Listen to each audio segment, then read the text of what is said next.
어머니, 아버지를 죽이고 걱정 없이 살아갈 사람이 있어요?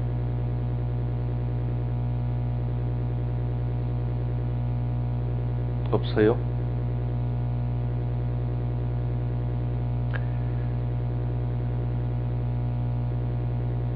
그 부처님이 라쿤따라 바띠아라고 하는 그 아주 키 작은 스님을 보면서 다른 비구 스님들에게 한 얘기입니다. 다른 비구 스님들이 키가 작은 스님이 있으니까 놀리거든. 그러면서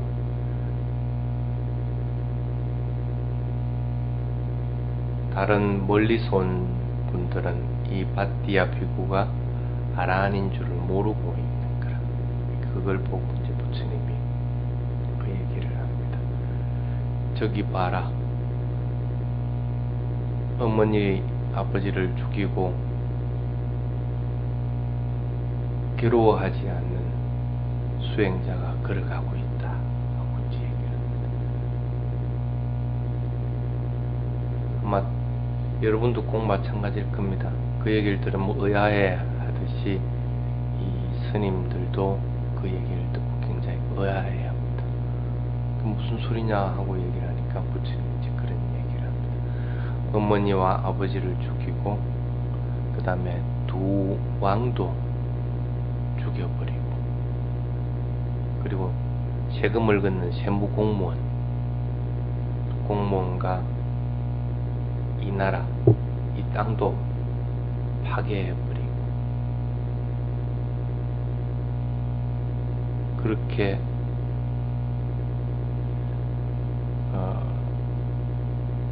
한 사람들은 아주 편안하게 걱정 없이 걸어가고 있다 하고 이제 얘기를 합니다. 마찬가지로 어머니와 아버지를 죽여버리고 앞에 왕하고 똑같은데 학식 있는 두 왕이라고 합니다. 학식 있는 두 왕도 죽여버리고 그리고 5마리 호랑이조차도 없애버린 자, 그 자는 괴로움 없이 걸어간다 하는 얘기를 합니다. 그 얘기를 하면서 이제 부처님이 거기에 대한 설명을 쭉 합니다. 영경아, 어머니 아버지가 너에게는 어떤 대상이냐? 보기도 싫은 대상이야? 그렇지는 않아? 너를 낳아주고 너를 키워주고 너에게 애정을 가진 그런 분들이지. 대부분 불교를 그렇게 믿지 않는 사람들은 왜 수행합니까? 하고 물어보면 지금 내가 괴롭지 않기 위해 수행한다 그럽니다. 산띠띠고 악갈리고 지금 즉시 그 결과는 바로 나타난다. 화가 일어나면 화가 일어나는 걸 알아차리니까 화가 일어나지 않는 결과가 그 즉시 나타난다. 앗갈리고 시간을 기다리지 않고 그러니까 그런 것들이 좋아서 수행을 한다 그렇게 얘기를 합니다. 그 더 이상 바라지도 않아. 조금 더 이제 시간이 지나면 또 다른 분들은 뭐라고 얘기하냐면 좀 더 많은 공덕을 쌓기 위해서 수행합니다.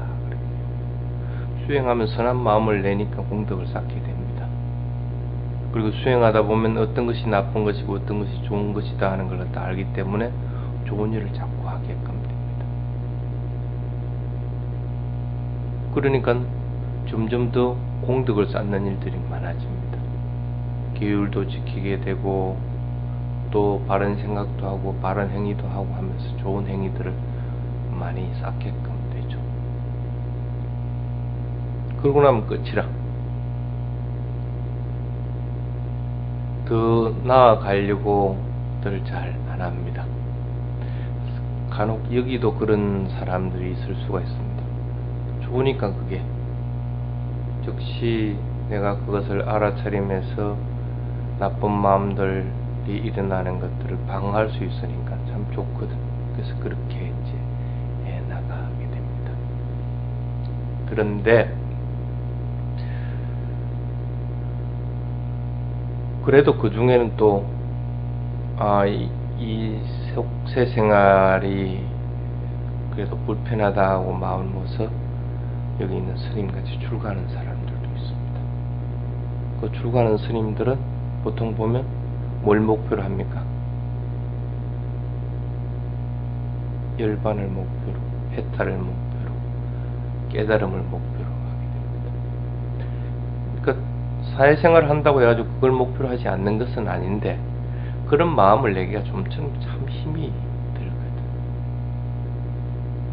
그런데 어쨌든 여러분들은 수행을 한다고 하는 것은 엄밀하게 따지면 해탈을 목표로 해서 나아가는 겁니다. 그 나아가는 과정에서 좀 더 많은 공덕을 쌓고 또 알아차림을 해서 즉시 마음이 맑아지고 깨끗해지는 것은 있죠. 그리 하더라도 목표는 해탈입니다. 해탈을 목표로 해요. 그래서 해탈하고 싶다는 마음이 강하게 일어나야 됩니다. 그걸 부처님이 뭐라고 하냐면 지혜가 있는 자의 특권이다 하고 얘기를 합니다. 여러분들은 해탈을 목표로 하고 싶은 마음이 강하게 일어납니까? 일어난다면 지혜로운 자인 거고 그렇지 못하다면 아직 지혜로운 자가 아니라는 얘기를.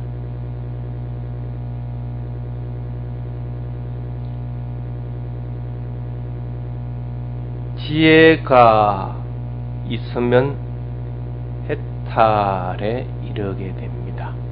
지혜를 가지면 집착을 끊어버리고 해탈에 이른다 하고 경전에서는 분명하게 말하고 있습니다. 지혜를 완성하면 완전하게 깨달음에 이르르고, 그렇지만은 지혜가 그 깨달음은 아닙니다. 그래서 그 지혜를 얻는 데는 보통 두 가지 방법이 있다 하고 얘기합니다. 지금 여러분들이 하고 있는 수행으로 인해서 지혜를 얻을 수 있죠. 이게 물질적인 현상이고 이게 정신적인 현상이구나. 그래서 그 물질적인 것에도 집착하지 않게끔 되고, 이런 어떤 지혜들, 이런 지혜들을 수행을 통해서 얻을 수가 있습니다. 그 대신에 그걸 얻으려고 할 것 같으면 지혜로서 그것을 알려면 수행을 통해서 분명하게 그 현상을 봐야 되겠죠. 그 다음에 또 지혜를 얻는 방법이 또 있습니다. 경전을 잘 공부하고 이제 스님 법문 같은 걸 잘 듣고 이래서 어느 정도의 견해를 이렇게 가지게 됩니다. 참 모든 것은 변화하고 있다. 또 살아간다는 것은 불만족스러운 것이다. 그러한 것들에 어떤 것에도 집착하면 안 된다 하는 그런 마음들을 자꾸 이게 가지게끔 됩니다. 그래서 자기 살아가는 데서 그런 무상고무아로서 삶을 살아가게 되고, 다른 사람을 대할 때도 꼭 마찬가지로 그렇게 대하게 됩니다. 아무리 내 자식이지만 내 자식도 하나의 독립된 존재로서 이렇게 보게 되고,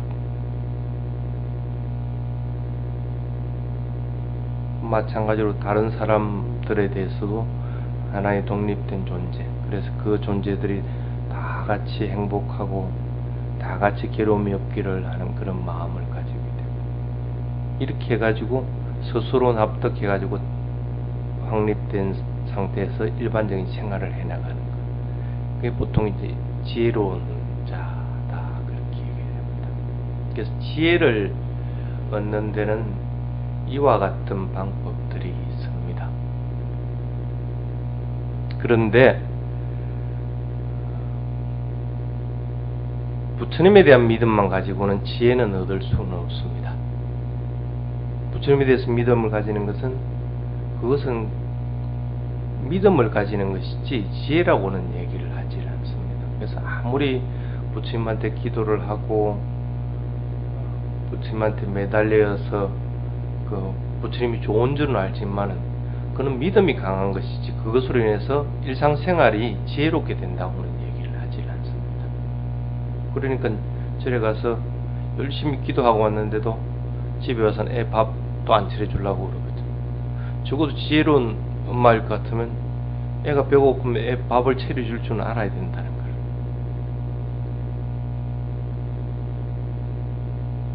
그래서 믿음은 보통 이렇게 지혜보다도 조금 격이 떨어진다고 얘기를 합니다. 그렇지만 믿음이 없으면 지혜를 얻기도 참 힘이 듭니다. 그것은 틀림없는 사실입니다. 그렇다고 해가지고 그 믿음만 너무 강조해가지고는 지혜를 얻기 위해서는 부족하다는 사실을 분명하게 알아야 됩니다. 왜 지혜를 강조하느냐 하면 해탈에 이루고 싶다 하는 의욕을 일으키려고 할 것 같으면 지혜가 있어야 됩니다. 믿음 가지고는 절대 해탈에 이르겠다는 굳건한 마음을 가지기가 힘이 듭니다. 본인은 가진다고 생각하겠지. 그렇지만 그건 거짓된 것들이라.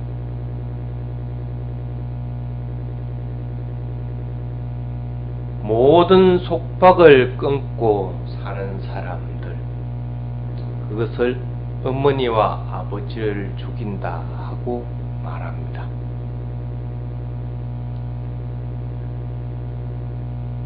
속박을 끊으라.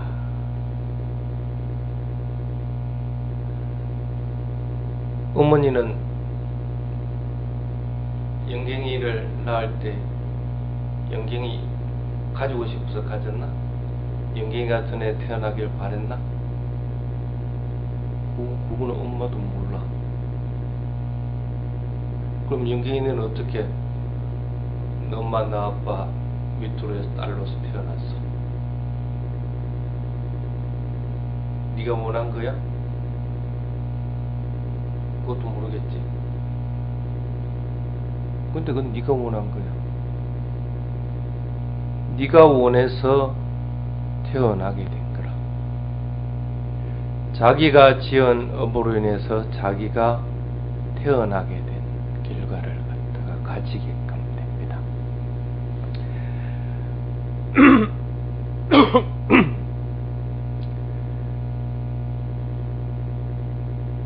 어머니가 임신하는 것은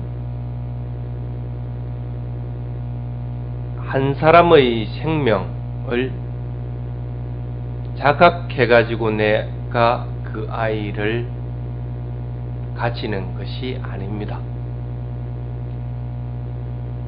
새로운 생명이 만들어진다고 하는 것은 하나의 생명이 자기의 행위로 인해서 자기의 책임으로 인해서 윤회하게끔 되기 때문에 태어나게 되는 겁니다. 영경의 모습으로 태어난 것은 본인의 책임이라, 본인이 원해서 태어나게 됩니다.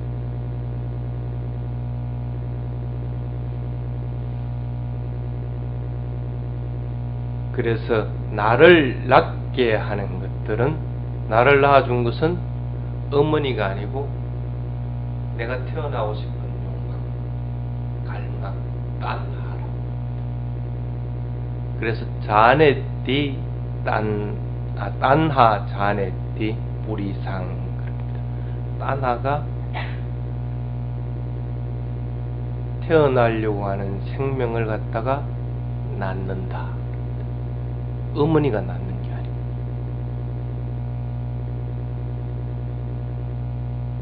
그래서 불교에서는 뭐라고 그럽니까? 어머니의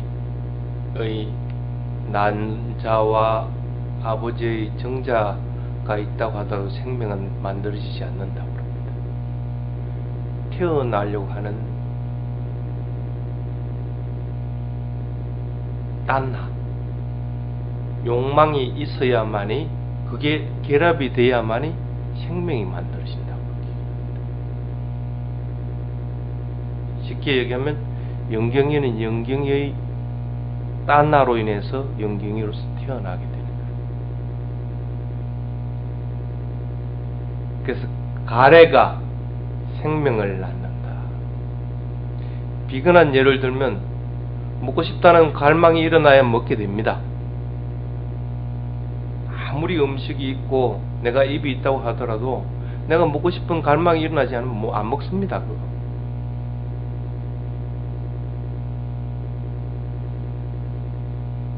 그래서 여기서 말하는 어머니라는 것은 그 가래를 얘기합니다. 그래서 가래를 반드시 죽여버리라. 갈망하는 것, 그 갈망하는 게 태어나고 싶을 때만 갈망합니까? 죽을 때도 갈망합니다. 죽고 싶지 않다는 겁니다. 난 안 죽고 싶어. 그 갈망으로 해서 새로운 또 안 죽고 싶은 게 새로 태어나게 되는 거라. 계속적으로 윤회하게 되는 거라. 그 윤회의 씨앗이 되는 갈망, 따나를 갖다가 죽여버리라는 거예요.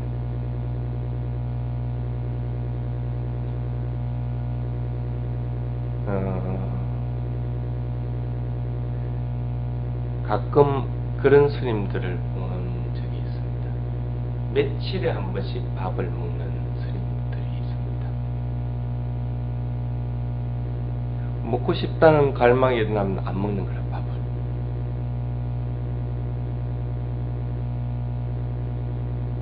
그래서 갈망이 일어나면 그 갈망을 주기 위해서 밥을 안 먹어. 그래서 며칠씩 밥을 안 먹어. 그래서 몸이 도저히 이거는 견디지 못할 정도가 될 것 같으면 갈망을 일으키지 않고 그냥 먹습니다. 실제로 그런 스님들이 있거든. 그 갈망이 나를 윤회하게 하고 나를 태어나게 하고 나를 죽지 않으려고 마음을 먹게 하고 존재하게끔 하기 때문에 그걸 아는 사람들은 밥조차도 안 먹으려고. 내가 원해서 갈망해가지고 먹는 패턴들을 갖다가 부숴버리겠다고 이제 마음을 먹으니까 그렇게 됩니다. 극단적인 예지만 그렇습니다. 우리가 살아가는 데는 모든 것들은 이렇게 가래의 지지를 받게끔 됩니다. 가래가 없으면 여러분들 못 살아갑니다. 그래서 그 가래로 인해서 죽으면 안 된다고 그러고 내가 살아야 된다고 그러고 그로 인해서 윤회를 하게끔 끊임없이 그렇게 되는 거니까 사는 것 자체가 괴로움이라는 거예요. 윤회하는 것도 괴로운 거고 사는 것도 괴로운 거죠.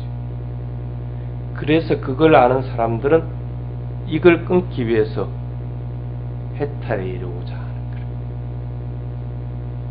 해탈에 이르기 위해서 그래서 해탈을 목표로 해서 더욱더 나아가는 그게 지혜에 있는 자라는 거예요. 그래서 지혜에 있는 자는 그 가래를 알기 때문에 그 가래를 끊기 위해서 해탈을 목표로 한다는 거예요. 단순히 그냥 목표로 저기 서울 가는 걸 목표로 잡듯이 잡아가지고 가는 게 아니고 진정으로 그 가기 위해서 이르기 위해서 노력하게 될 때 그런 자들을 지혜 있는 자다.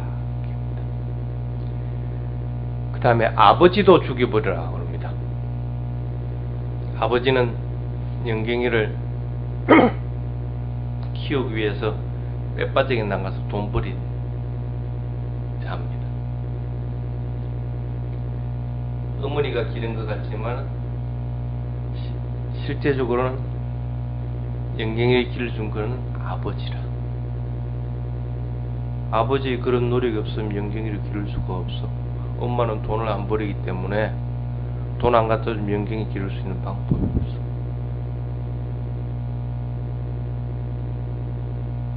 그래서 영경이를 이만큼 초등학교도 보내고 중학교도 보내고 고등학교도 보내고 이렇게 계속 키우고 가게 된 거예요.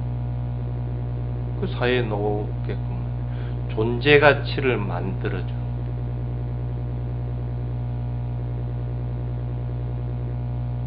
그래서 영경이는 나는 영경이다 하는 이름을 갖게 돼요.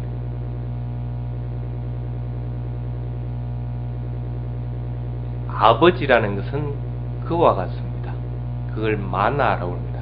자의식. 아버지는 굉장히 근위적이지. 특히 나 아버지는 더 그렇지. 나 아버지가 여반 있나?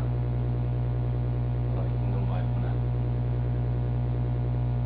그럴 수밖에 없는 게, 자라는 의식을 보통 부처님은 아버지로서 비유를 합니다.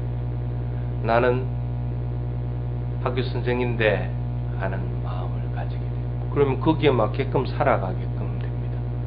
그리고 거기에 맞게끔 자기만 그러면 되는데 내 자식도 거기에 맞게끔 살아가길 바라고, 내 주위 사람들도 거기에 맞게끔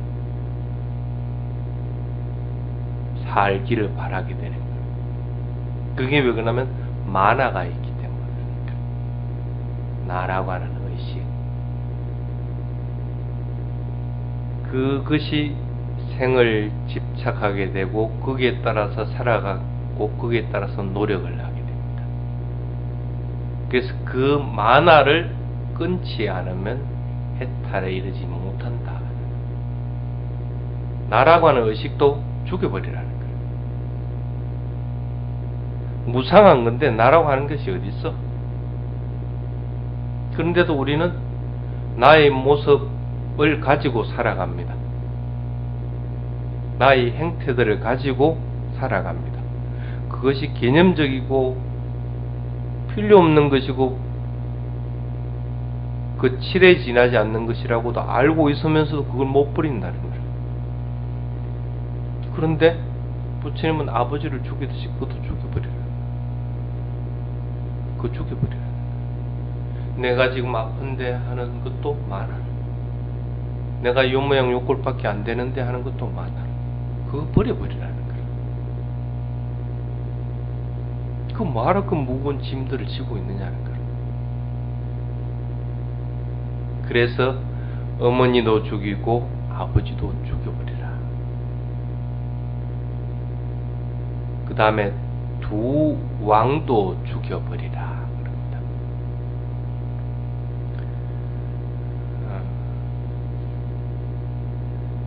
우리는 대통령을 우리 대에 몇 명을 뽑습니다. 내가 살아갈 때. 그렇죠? 1대 대통령부터 지금까지 쭉. 한 대통령이 임기가 끝나고 나면 다음 대통령이 됩니다. 다음 대통령이 됩니다. 우리가 가지는 견해는 과연 몇 개나 될까? 걔네가 이때까지 살아오면서 안 바뀐 사람이 있습니까? 아마 없을 겁니다. 많이 바뀌어 옵니다. 에이, 이렇게 사는 거 그거 없어. 그냥 편하게 안 짓고 그냥 살면 되는 것이지 죽고 나서 무슨 의미가 있어 하면서 걔네를 가지기도 했다. 또 좀 지나고 나면 아니야, 그래도 윤회하는 것이 있으니까 내가 요 모양 요 꼴로 이렇게 살아가지게 되고 그렇지 하면서 또 다른 견해가 되고 또 지나고 나면 그래도 나를 이렇게 살아있게끔 만드는 건 뭔가 특별한 것이 있기 때문에 나를 이렇게 계속적으로 윤회하게 만들어줬고야 하는 그런 견해를 가지고 자꾸 바뀝니다. 특히 이제 여기 와서 공부하고 수행하는 사람은 그 견해가 자꾸 바뀝니다. 아마 여러분들이 수시로 경험했을 겁니다. 그 전에 여기 오기 전에는 뭔가 실체가 있다고 판단들을 하고 있었어요. 그런 견해가 또 와서 자꾸 수행하고 스님 법문 듣고 나니까 그거 아니거든. 그럼 또 다른 견해를 가지고 있다. 또 좀 있다가 또 바뀌고 두 명의 왕을 죽인다는 것은 그런 개념에 사로잡히지 않는다는 것들입니다. 서로 내가 윤회한다는 견해를 가지고 있다고 하더라도, 다른 사람이 윤회하지 않는다고 하더라도 내가 개념에 사로잡히지 않으면 그 사람에 대해서 내 개념으로 인해서 벽을 치지는 않습니다. 내가 마음에 대한 수행을 한다고 해가지고 개념에 사로잡히지 않을 것 같으면 몸에 대해서 수행하는 사람들에 대해서 배척하지 않는다는 거예요. 나름대로 존중하고 인정을 하고 그 방법으로도 얼마든지 바른 생활을 하고 얼마든지 깨달음에 나아가는 길들로서 갈 수 있다는 생각들을 가지게끔, 그게 개념에 사로잡히지 않는 거예요. 마음에 대한 수행을 한다, 심념체를 한다, 심념체가 최고다 해버릴 것 같으면 이미 개념이 사로잡히게 되는 거예요. 그 얘기는 뭐냐면, 난 수행 안 하고 있고 개념만 가지고 수행하고 있다는 얘기와 꼭 마찬가지로, 두 명의 왕을 죽인다는 것은 단멸론과 상주론이라고 하는 부처님 당시 때 두 개의 견해가 있습니다. 그 어떤 견해도 사로잡히지 말아요. 그래서 그것도 죽여버리라는 거예요. 없애버리라는 거예요. 뭐하러 그 개념이 사로잡혀? 생명이 영원하면 어떻고, 생명이 끝나고 나서 아무것도 없다 하면 뭐 할 거라. 자기 살아가는데 무슨 의미가 있는데.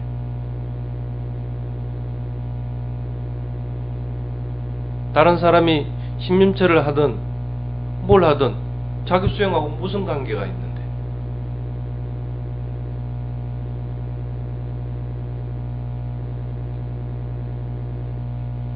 그래서 개념에 사로잡히지 말아라. 그 다음에는 뭐라고 했냐면, 세무공무원도 파괴해버리고 나라도 파괴해버리라. 세무공무원 꼬박꼬박 세금 받으러 오는 자입니다. 여러분들한테 세금 받으러 오는 사람이 있습니까?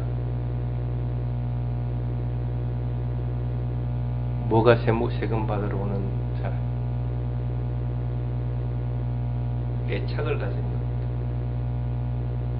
내가 영경이를 보면 아이고 영경이 예쁘다는 애착을 가지기, 보기만 하면 되는데 그 애착을 가지기, 그게 세무공무원이야.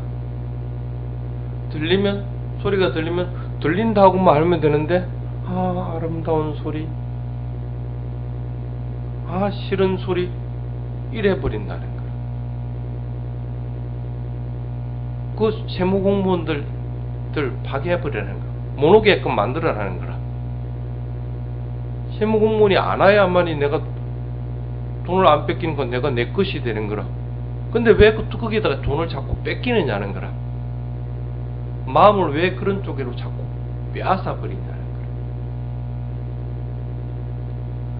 거라. 나라도 파괴해버리라는 거야. 뭐냐면, 그렇게 마음을 뺏기는 애착을 가지고 하는 대로 빼앗겨 버리는 것은 뭐로 가지고 됩니까?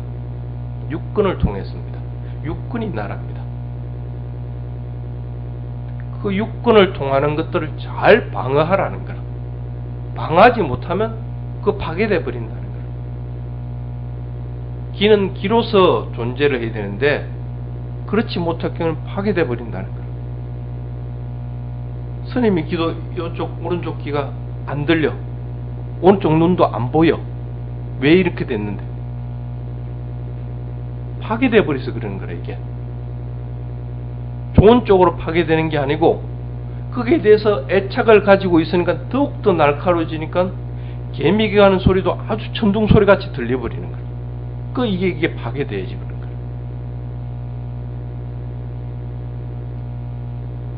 육근을 이런 식으로 파괴하지 말고 육근이라는 것을 잘 방어를 하라는 거예요. 잘 방어를 해서 육근을 통해 가지고 애착이 일어나지 않게끔 만들어주는 것이 바로 나라를 파괴하는 것이다. 괜히 삼매 개발한다고 까부작거리 사타가 실제 육근이 파괴돼 버리는 거예요.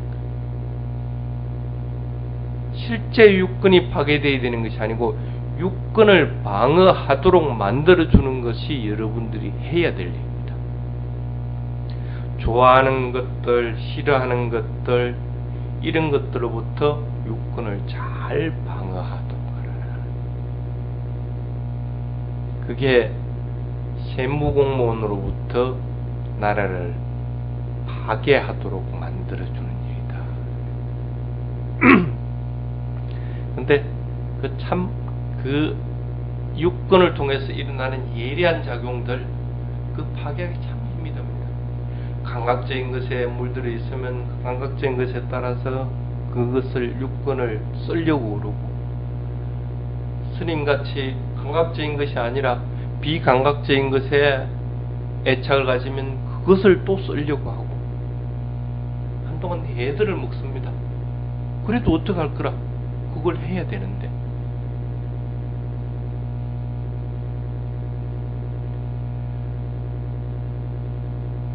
그러한 자들은 아라한이라고 그렇게 얘기한다. 그래서 그러한 아라한들은 걱정하지 않고 살아간다.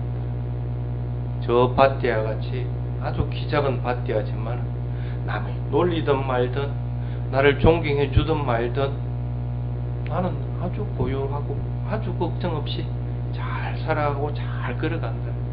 저 밧띠가 걸어가는 모습 봐라는 거야. 얼마나 평화롭게 걸어가고 있느냐는 거야. 엄마 아버지 다 죽여버리고 왕도 다 죽여버리고 세무공무원한테 돈 뺏기는 일 없이 자기 자신을 잘 방어하면서 잘 살아가고 있다. 그 두 번째 구절 개송은 똑같습니다. 어머니 아버지를 죽이는 것은 똑같습니다. 그 다음에는 두 왕을 죽이는 것의 앞에다가 학식 있는 두 왕을 죽여버리라 하고 얘기합니다. 소티야, 학식 있는.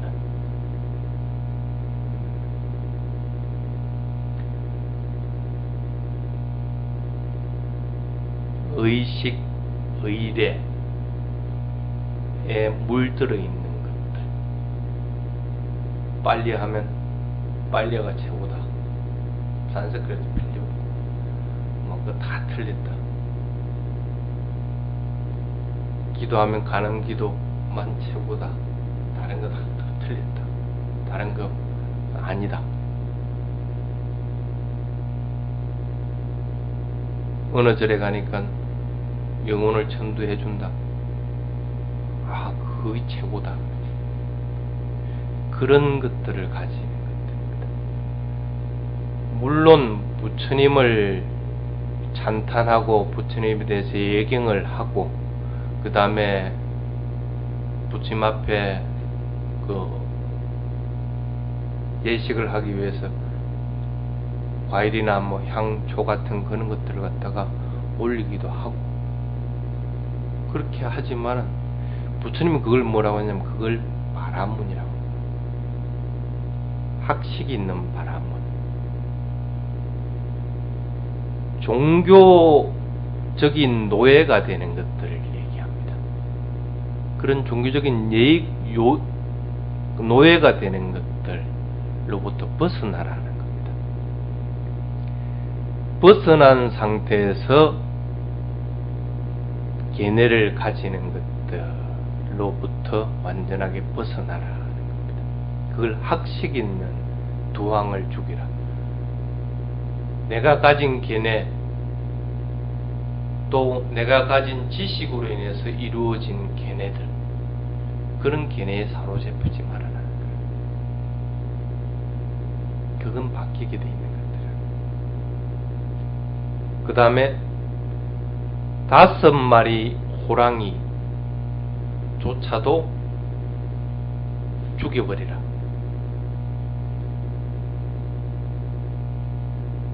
여러분들이 뭐 맨몸으로 호랑이 한 마리 대체하기도 힘들는데 5마리 호랑이를 어떻게 죽일 거라.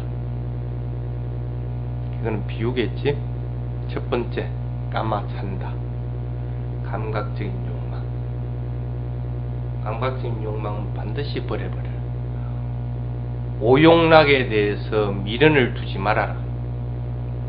그 다음에 부야바다, 악한 마음을 가지고, 악의를 가지고, 분노하고 내가 또 싫은 마음을 가지고 이런 것으로부터 벗어나라는 거예요.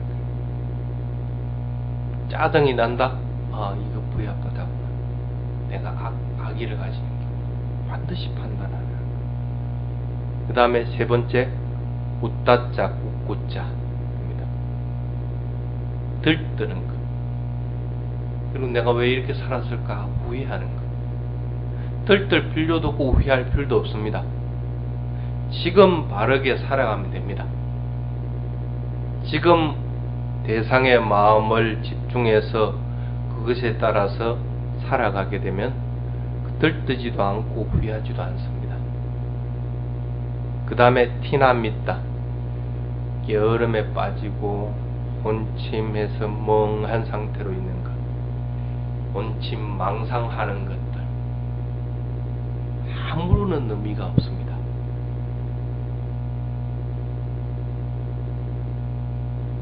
그게 알아서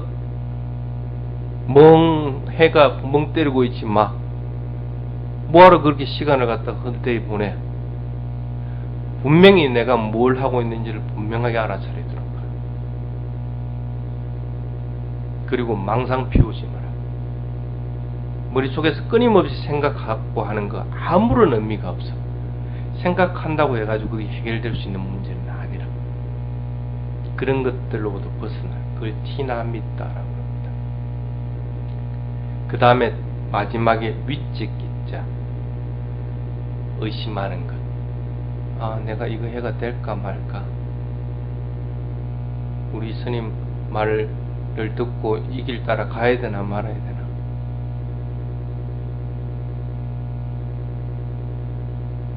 가보지도 않고 그런 의심을 한다. 가보고 나서 의심하면 그래도 좀 덜하겠지. 근데 가본 사람은 의심을 하지를 않아. 근데 안 가보니까 어떻게? 안 낡은 물감 앞에서 이게 발 담가야 되나 말아야 되나. 툭 뛰어들고 나면 아, 이게 차갑구나. 이게 뭐 생각보다도 차갑지 않구나 하고 아는데 의심하지 않는다는 거. 근데 안 담그고 만날 앞에서 담글까 말까 담글까. 야, 이거 웃자껏 이러고 있는 거야.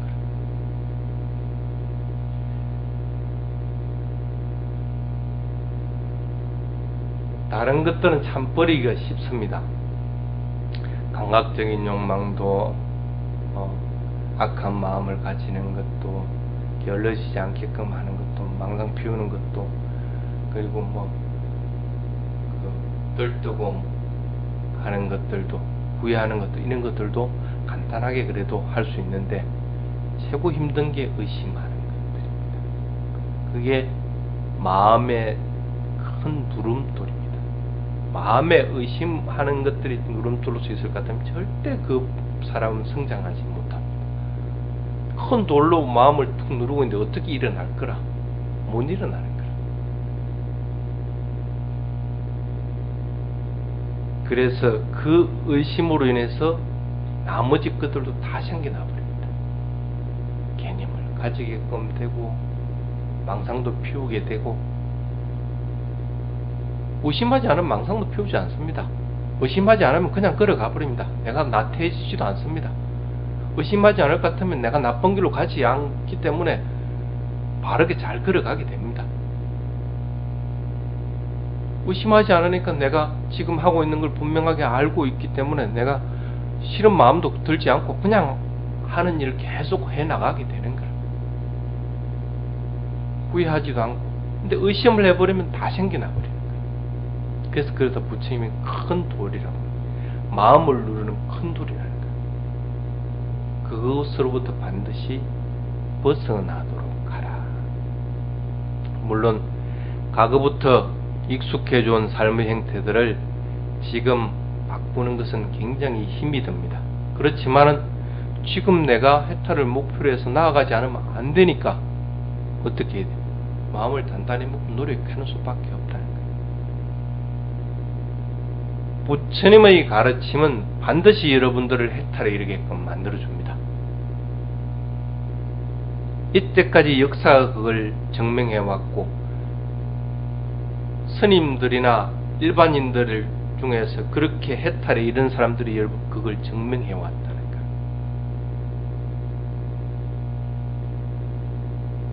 육근을 가지고 있는 사람이면 누구든지 가능한 것들이라는 거예요.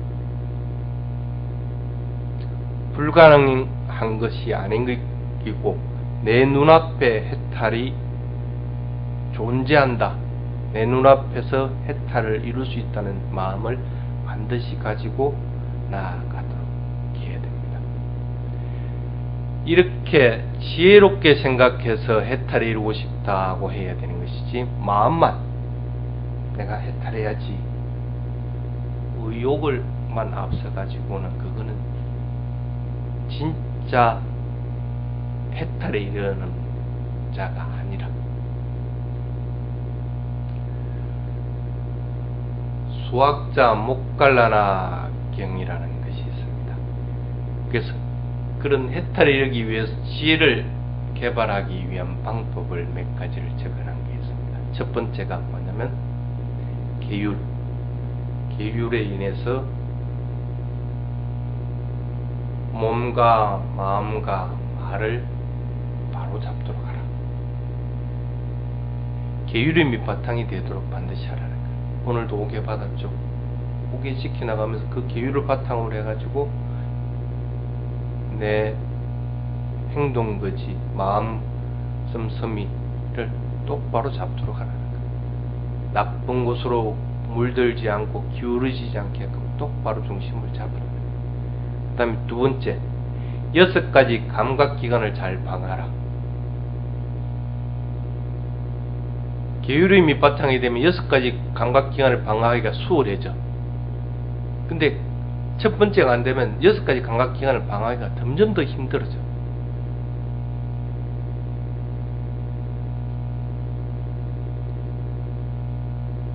반드시 6가지 감각기관을 문을 잘 지켜서 방어하도록 해야 됩니다. 볼 때는 보도록 자꾸 해야 되고 들릴 때는 들리도록만 자꾸 해야 됩니다. 보면서 예쁘다, 또 저것을 가지고 싶다, 이런 마음을 일으키지 말아라. 잘 방어하도록 하라. 세 번째, 여기 살찐 사람들 잘 하기 힘든 것. 밥, 먹는 식사량을 조절하라. 먹는 게 굉장히 중요합니다.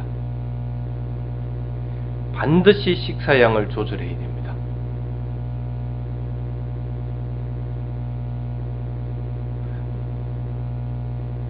어떤 사람은 스님 잘 먹는 스님들 보면 참 그 스님 복스럽고 참 좋습니다 하고 얘기를 하는 분도 있습니다. 물론 맞습니다. 근데 그게 적당한 양일 때를 얘기하는 겁니다. 적당한 양이 지나버릴 것 같으면 그는 식사량을 조절 못하는 자라.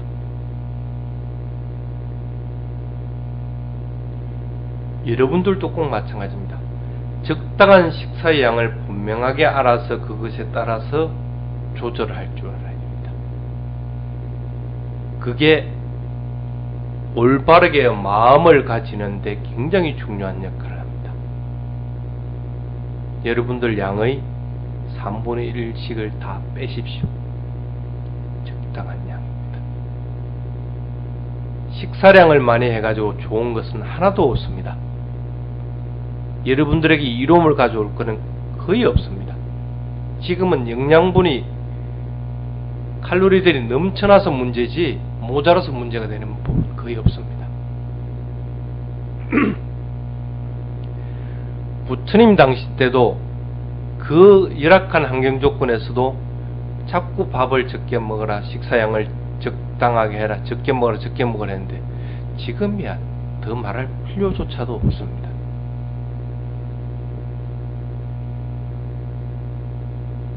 오죽했으면 부처님이 그러면 부처님 어떤 게 적당한 양입니까? 하고 물으니까 밥 공기에서 5숟가락 빼라 합니다. 5숟가락 빼면 반이나 떨어져 나가버립니다. 그런데도 그게 적당한 양이라는 거예요.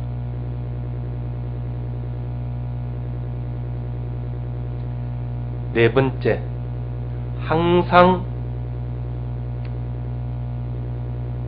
눈을 뜨듯이 알아차림을 유지하려고 노력하라. 뭐든지 내가 뭘 하고 있는지를 분명하게 알아차리는 거야. 항상 깨어있으라는 거야. 듣고 있으면 듣고 있는지를 분명하게 알고, 걸어가면 걸어가는 줄 분명하게 알고, 운전하면 운전한다는 걸 분명하게 알고, 분명하게 알도록 자꾸 노력을 하라는 거야. 항상 깨어있도록 하라는 거야. 그 다음이 다섯 번째가 뭐냐면, 뚜렷하게 신구의 마음을 유지하라. 몸이면 몸에다가 마음을 유지하고, 말하면 말하는데 마음을 유지하고, 생각하면 생각하는데 마음을 유지하라는 거예요. 엉뚱하게 2개, 3개씩 하려고 하지 말라는 거예요. 걸어가면서 생각하고, 또 그릇 씻으면서 말하고, 이거 하지 말라는 거예요. 뚜렷하게 신구의 마음을 유지하도록, 하나에다가 마음을 유지하도록 하라는 거예요.